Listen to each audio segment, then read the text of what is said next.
Eto, bagong update, Dalf Panopio hinug na nga ba at pwede na maglaro sa Gilas? Ano nga ba ang balita sa kanya after niya mawala sa basketball scene? Alamin. At good news dahil mas mabilis ang recovery ni Kai kaysa sa inaasahan, makakahabol kaya siya sa final lineup para sa FIBA Asia Cup sa Agosto. Pero bago yan, like and subscribe lang mga kabady para sa latest basketball news and highlights.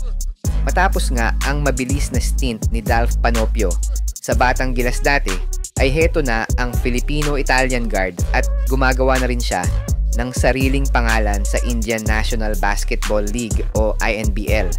Hindi nga nakalaro ang Gilas prospect sa KBL matapos niya ma-injury bago pa man magsimula ang season.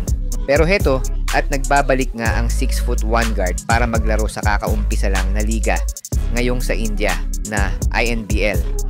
At isa si Dalf sa mga import dito.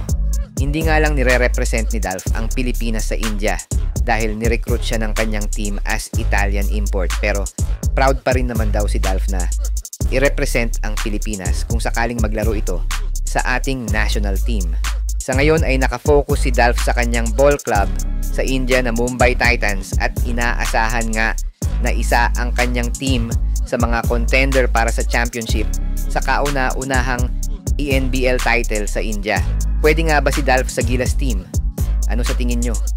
Samantala maganda ang ipinapakitang post-surgery recovery ni 7'3" Kai Sotto base sa kanyang mga post sa social media.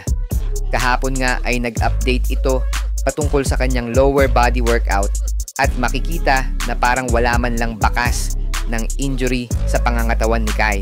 Ibig sabihin lang nito ay 100% sure na ilang months lang ay maaari na itong makabalik sa Gilas.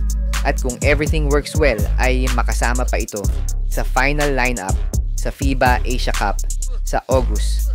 Nasa mahigit isang buwan na nga nang ma-injured ang ating kababayang si Kai. At within this small period of time ay halos nagpo-full workout na ito. Indikasyon na napakabilis talaga ng recovery ng bata. Malalaman sa Abril ang bagong bracket ng Gilas para sa FIBA Asia Cup.